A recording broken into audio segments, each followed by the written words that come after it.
Text ബുക്കിനകത്തുള്ള pictures ആണ് കൊടുത്തേക്കുന്നത്. ഏതൊക്കെ പിക്ചേഴ്സ് എന്തിനെ കുറിച്ചാണ്? വൈൽഡ് അനിമൽസും ഫാം അനിമൽസും പിന്നെ എന്താണ് ബേർഡ്സ്, അതായത് ഡൊമസ്റ്റിക് അനിമൽസിന്റെയും ചിത്രങ്ങൾ കൊടുത്തിട്ടുണ്ട് കേട്ടോ.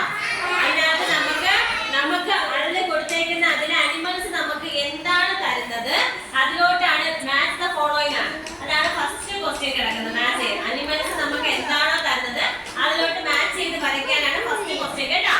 സെക്കൻഡ് ക്വസ്റ്റ്യൻ നോക്കിയാൽ സെക്കൻഡ് നമുക്ക് എന്താണ് ബോഡി പാർട്സുകളാണ്. ബോഡി പാർട്സുകളിൽ നമ്മൾ ഏറ്റവും പ്രധാനമായിട്ട് ടീച്ചർ ആദ്യം പഠിപ്പിച്ചത് സെൻസ് ഓർഗൻസ് ആണ്. നമ്മള് മൂക്കുകൊണ്ട് എന്താണ് ചെയ്യുന്നത്? സ്മെൽ ചെയ്യും അല്ലെ?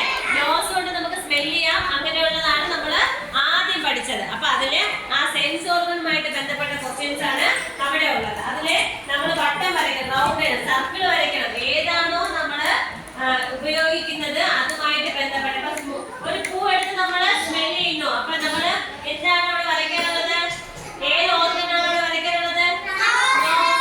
അതുപോലെ ബാക്കിയുള്ള നിങ്ങൾ ചെയ്യണം. അത് കഴിഞ്ഞ് തൊട്ടടുത്ത തേർഡ് ക്വസ്റ്റ്യൻ, മൂന്നാമത്തെ ക്വസ്റ്റ്യൻ ഏതാണ്?